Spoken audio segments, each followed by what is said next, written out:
guys voted into IMPBA Hall of Fame this year. Mike got his award here a couple months ago, I believe it was, Brad? Yep. Yes. And so now we're here to talk about somebody else. This might take a couple minutes, so bear with me.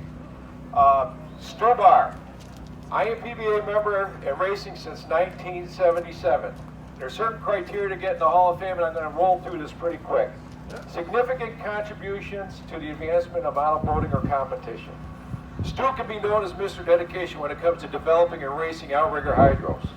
Back when he was developing his 45 hydro designs for 10 straight years would just make one change to fully understand how that would affect the performance of his boat. There is also a time when he spent 14 days straight testing prior to the internet to be fully prepared, which paid off with a dominating performance of US 1 victories.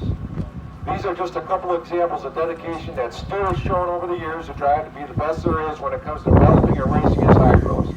This dedication to excellence has been shared with many boaters through the years and helped them be successful as well. Because of his hard work and commitment, many boaters have been able to enjoy the hobby and thrill of racing competitively. Stu also took over the craft shore line of boats in the 90s, redesigned that hull to what it is today. His commitment to quality built hull is second to none. People know when they get a craft shooter boat from Stu, it'll be one of the best handcrafted boats there is. Another contribution to the hobby was Stu taking over the CMB line of motors.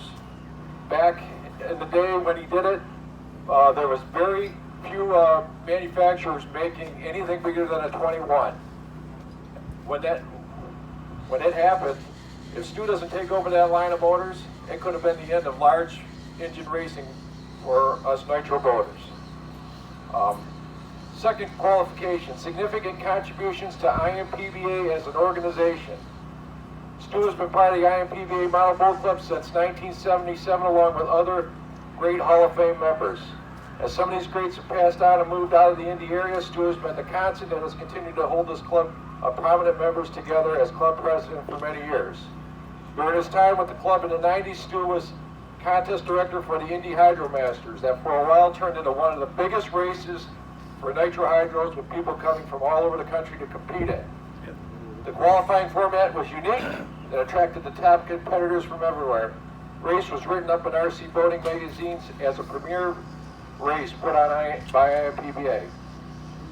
The other contribution to IMPBA, Hobart. We all got degree jackets, or some of us do, that are honored to have degree jackets. Stu, we need Hobart back. Yeah, come on. Yeah. We're working all right. on it. Stu is responsible for organizing what could be the most well-known race in the world in Hobart, Indiana. He worked with the city to put on a race that attracted boaters from all over the world and treated the boaters with great respect and opened their arms up to us from 2009 to 2016. Prizes for the race were great, but the competition that this race produced was the attraction. If you won in Hobart, you know you achieved something great. Move on to my page 2. This is the final thing, the significant national recognition as a competitor. And I think we all know it, but when Brad put the numbers together, it was 15 US 1 titles. Excellence of Performance winner, 2001 and 17. President's Cup Award winner, 2001, 16, and 17. Multiple Hydro Masters titles and Clock Tower winner. Multiple world records set. And just last year, he was the first guy to break the 13-second mark for a quarter-mile oval. Stu has had more race victories than we can count. When he's at an event, you know he's the guy to beat. And if you do, you've accomplished something. And with that, Brad?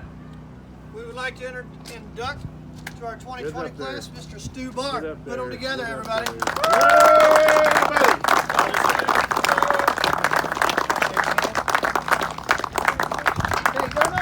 don't take that microwave. We're going to make Stu time. Oh,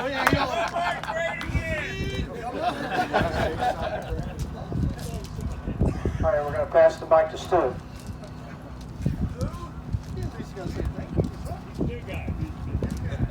I was fortunate enough to get a copy of that letter, and I read it several times. And I understand you were instrumental in drafting that. Yes. I want to take you out back and throttle you a little bit for doing that.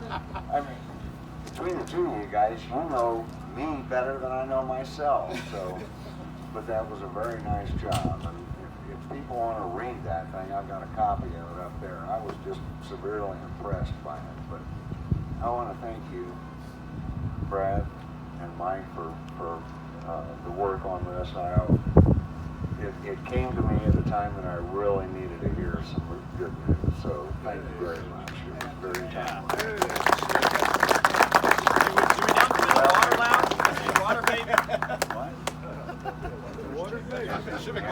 Bruce Jenkins too was he was partners in destruction on that letter. So thank you very much. Hey, let's have a good time. This is why we're here. Besides the racing, the camaraderie, and I tell you what, you guys are the greatest, and gals are the greatest. So let's have a good time. All right. Thank you.